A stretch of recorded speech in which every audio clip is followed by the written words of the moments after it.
Hello and welcome back here to our fifth video in the key application series for the Community Renewable Energy Grant Program. Just really quick, wanted to reintroduce myself. I'm Jason, program analyst for the program, and I'm joined here with my colleague and program analyst, Clay Decker.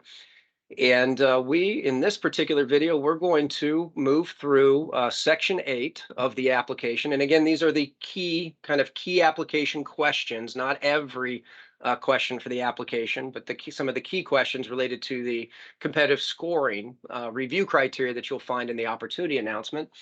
And again, this is section 8, community benefits and equity considerations or program priorities for the CREP program. And so we're going to go ahead and jump right in. And again, we're covering these key questions for that application. And Clay, do you have anything before we get going?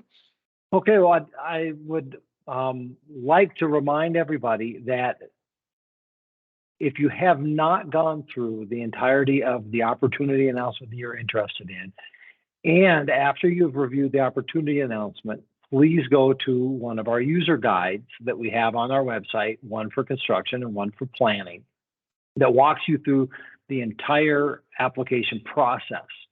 If you haven't done at a minimum those two things, I suggest you stop this video and please go and do that at this time. It's a key aspect to understanding the questions and completing the online application for its best possible score if you've done those things first. Thanks. Excellent. That's great advice.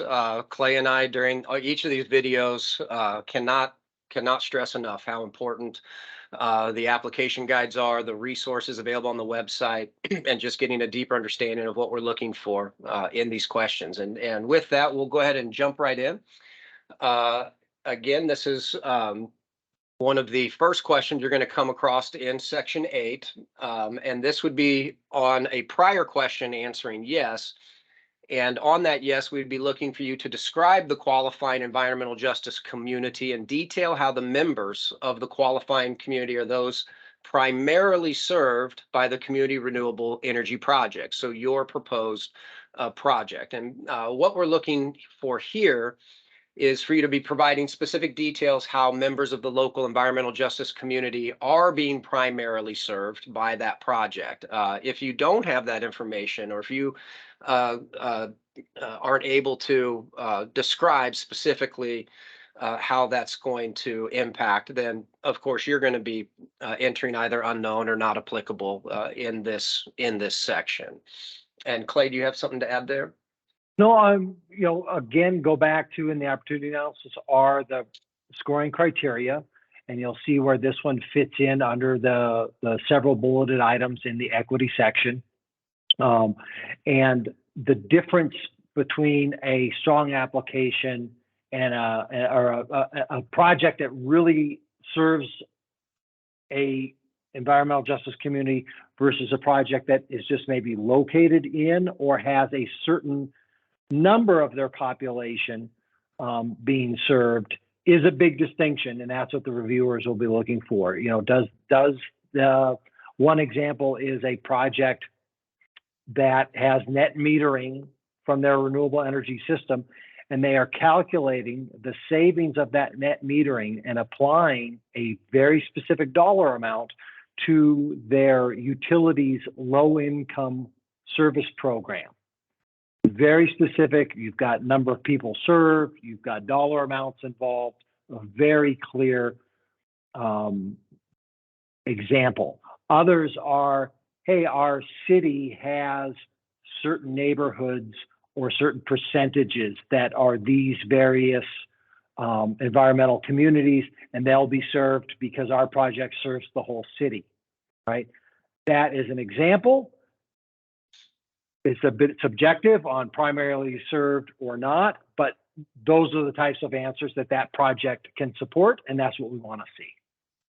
And I think just one additional thing to add on a question like this, and it may even come into play on some of the later questions, is that on the program webpage, under the resources tab, there's a document of helpful resources. And within that, there are plenty of options for going to state, federal, databases, mapping, et cetera, where you can plug in data from your specific particular area and be able to pull that data back, screenshot it, save it, et cetera. And that would then also be utilized for you to upload as an attachment as supporting materials or documentation to support an answer that's being provided in this entry box or in others that are going to be related to that.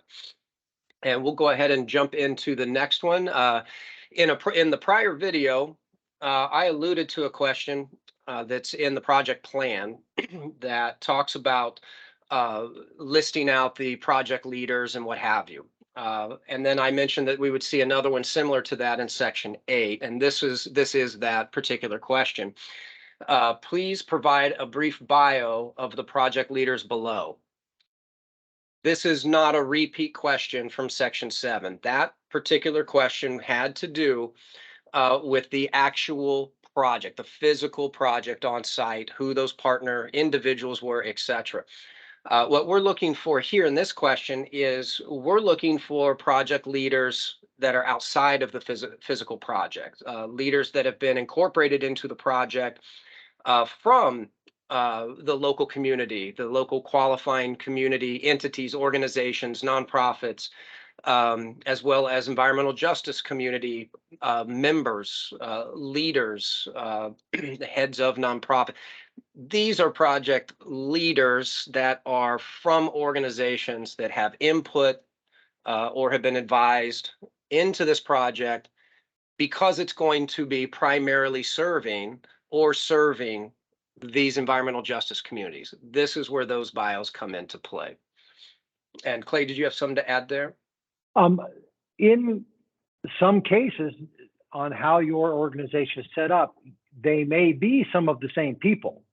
That, you know, they may be a project leader who actually knows how the construction and installation will go, but also has those outreach responsibilities.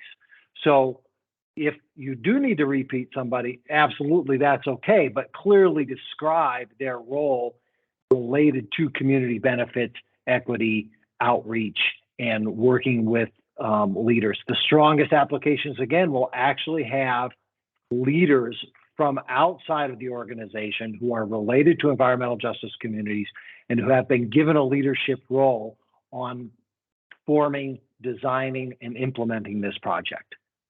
Right. That's a great add-on to what we're looking for in this slide. And again, just wanted to point out this is going to come into play under the project leadership portion in the equity area of the criteria, the scoring criteria. And again, this is a non-required question. It's a priority scoring opportunity for applicants if this information and these individuals are a part of your particular project.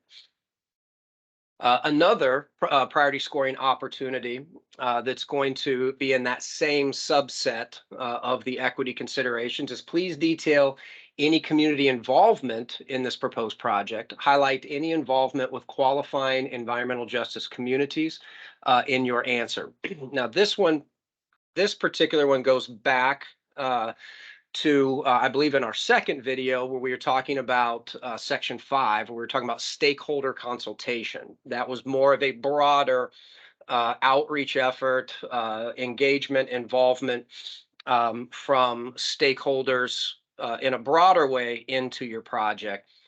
Now, again, just want to keep emphasizing, we're looking here for those stakeholders, groups that have been involved in the engagement process from your qualifying environmental justice communities.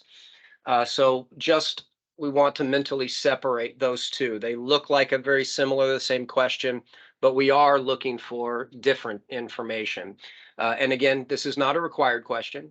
It is a priority scoring opportunity on the application in section 8. And Clay, do you have anything to add there?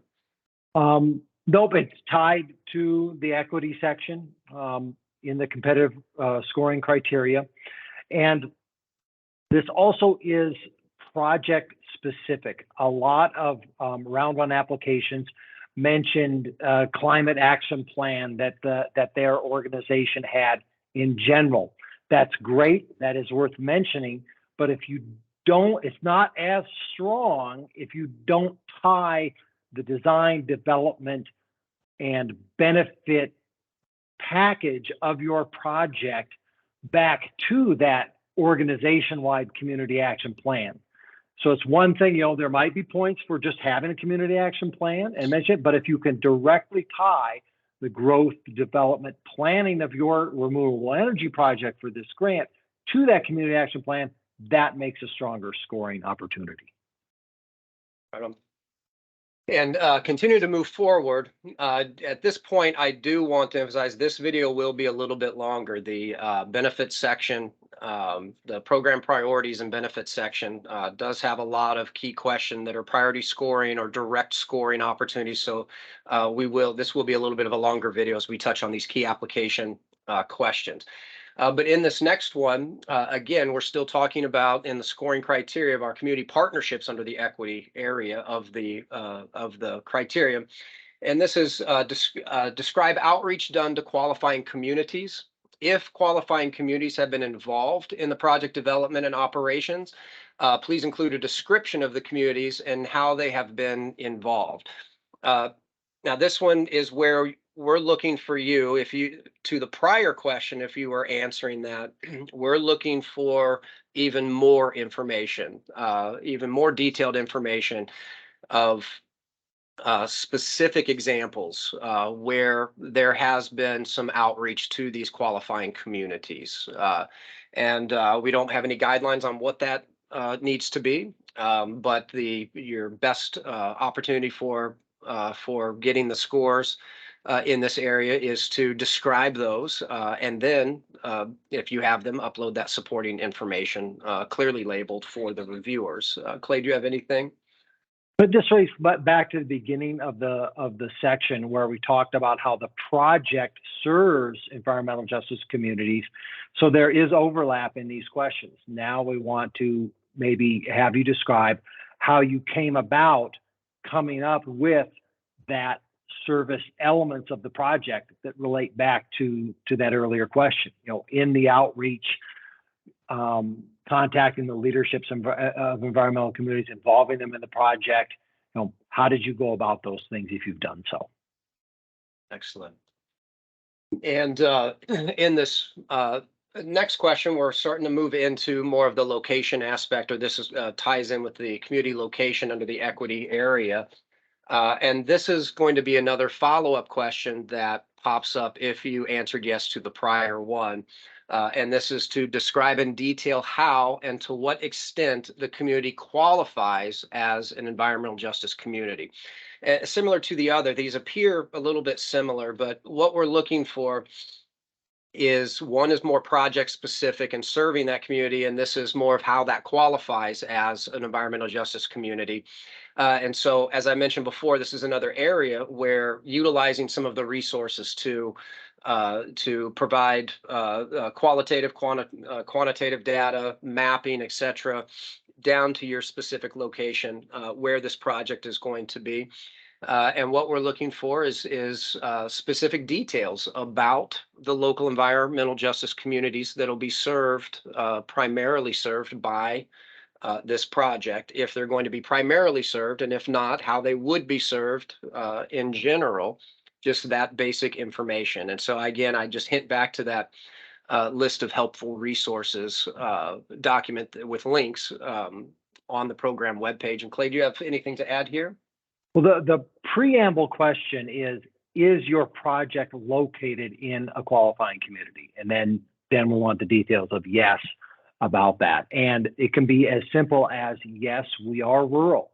And that's pretty self-evident in Oregon, where is rural and where isn't. The same for coastal. Those are very specific.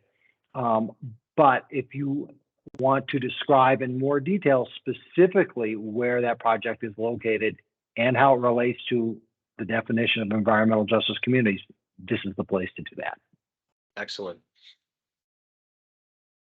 And we continue to move forward.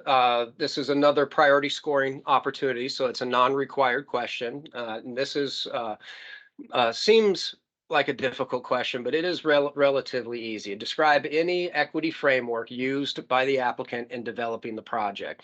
And what I mean by easy is that you're really going to have already developed, as part of your organization and planning for this particular project, an equity framework, not just a diversity, equity, inclusion policy or what have you, but broken down even more into the framework that you use for any of your projects that that highlight, or require or put policies and programs and procedures in place to address equity at each or various stages in any particular project. And in this case, we're looking for how that will relate to this particular project. And Clay, do you have anything to add there? So just again, to that key element of equity framework in developing the project. Yes, a lot of communities might have an equity framework, but please describe how you apply and what procedures and policies are in place. And that's a good example. You describe it all in the question response, but then also upload that supporting documentation. Say, here is our equity framework. This is what the city uses on all its projects, and here's documentation on how we apply the equity framework to this project. That would be an example of reaching for the highest possible score in this area. Excellent. That's a great example. And so continue to move forward. We have another of the non-required priority scoring opportunities. And that is, how will this project assist in achieving goals included in the applicant's natural hazard mitigation plans as approved by FEMA? Again, this is one that can seem maybe a little bit complicated or an opportunity to explain a whole bunch of stuff, but it's actually a very simple question. You have a FEMA approved natural hazard mitigation plan. That is the first part. You have that or you don't. If you have that, then we are looking to see the record of that. And then we're looking for how this project assists in achieving the goals in that plan.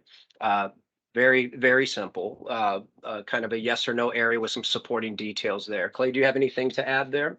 Nope, this is a standalone scoring item in the scoring criteria.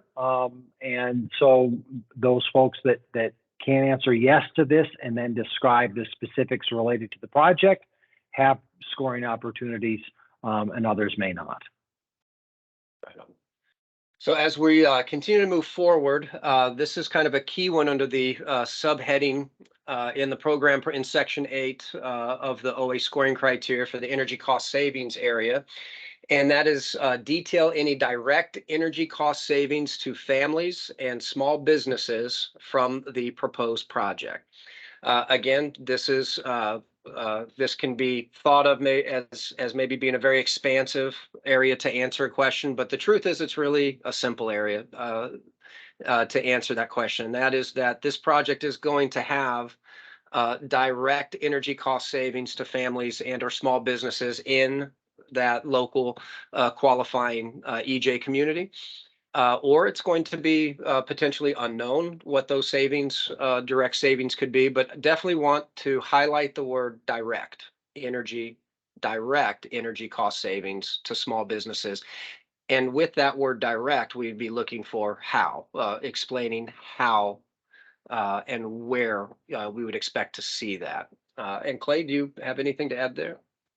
Well, the strongest scores with this one, again, if this is a standalone scoring area, I think 5 points are possible under this one. And, numbers will speak loudly here on exactly who is benefiting. A lot of, it's a bit of a catch-22, honestly, when we are asking for applications from public bodies because they serve their entire communities in most cases.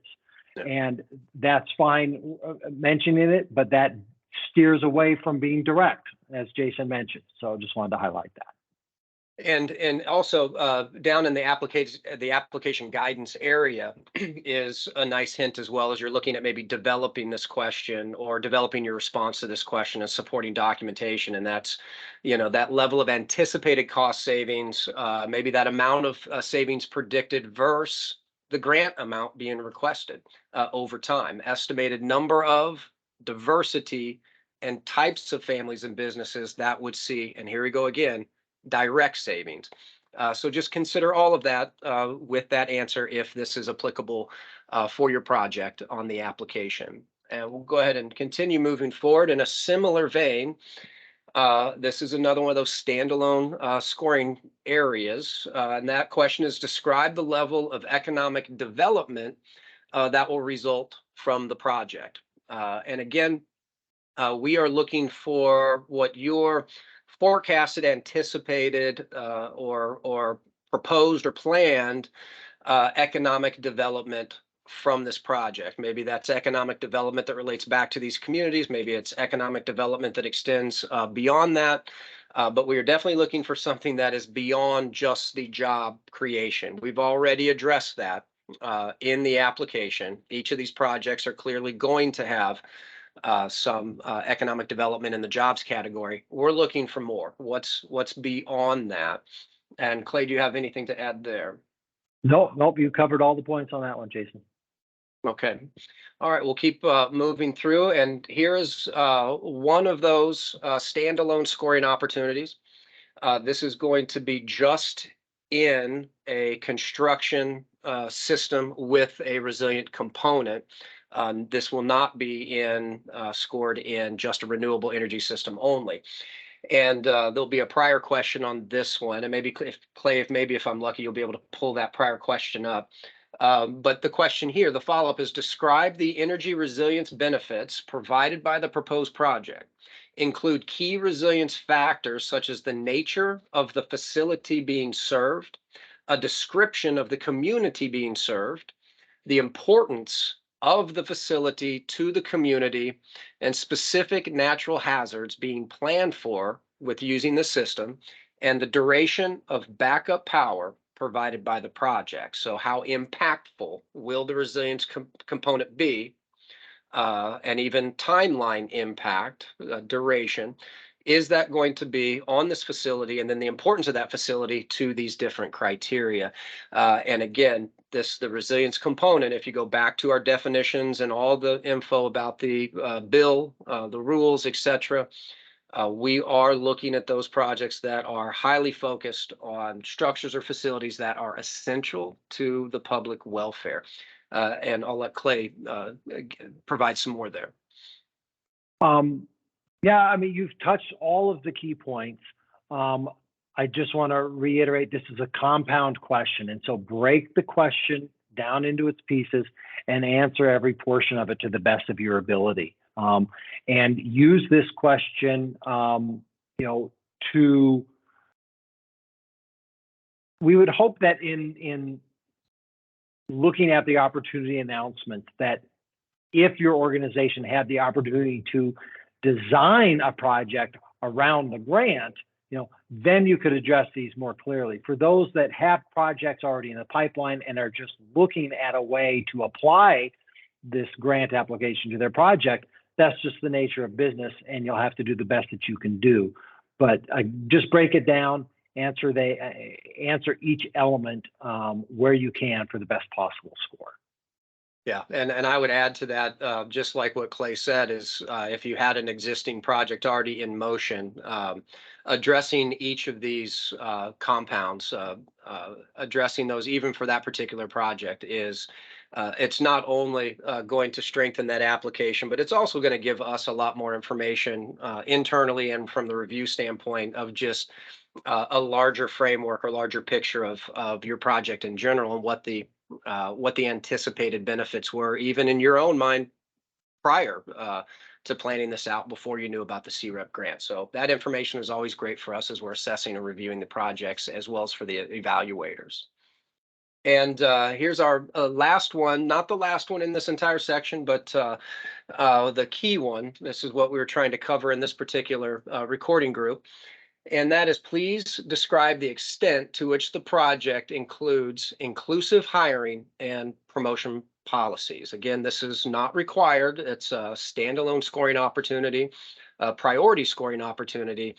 And similar to a couple of the other questions that we're asking, we're certainly, if your organization, partner organizations, both, et cetera, have inclusive hiring and promotion policies, that would be an excellent document to label and to upload and support. What we are looking at is for you to describe the extent to which those are going to play into this particular project. And again, as always, not a broader project, but this particular renewable energy project or project with resilience components. Clay, do you have any more on that one? Um, we're looking for specific policies and procedures, and actual actions that you take, not just a statement, or again, not just an equal opportunity statement, but how does your organization get after those published policies? So we'd like to see your published policy, and then we'd like to see the specific actions being taken under this project to support those policies. And I would also add in that's that can be elongated through the entire life of the project, from that planning phase through commissioning through the 5-year required operational phase. If any portion of that is going to be involved, maybe some portions won't, maybe some portions will be, maybe some portions could be. We'd be looking for that in the entry response, as well as that supporting material. And then the other part here is that some projects are not going to have this, and this is an area where that answer is simply just not applicable. And so we would encourage detail and specificity and supportive materials. And if that is not a part of the project or a part of the organization, your organization at this point, we would be looking for a simple answer that also just explains that. And so this is going to wrap up the Section 8 key application questions and sections for the construction application. We're going to have our next video, which is going to cover the finances of the project, as well as kind of take us into the very last point of the required checklist for a construction application. So we definitely want to invite you to finish out the series with us in the next video. And again, just want to say, if you came into this Section 8 video and it's the first one, definitely encourage you to go back to the very beginning, to the first video that just talks about the program in general and then moves through each section of the application. We can't stress enough how important just understanding what's being looked at in each section, how important that is. And with that, if Clay, do you have anything else to add before we close out here? Nope, thanks. All right. Well, thank you for joining us, and we'll see you in the next video.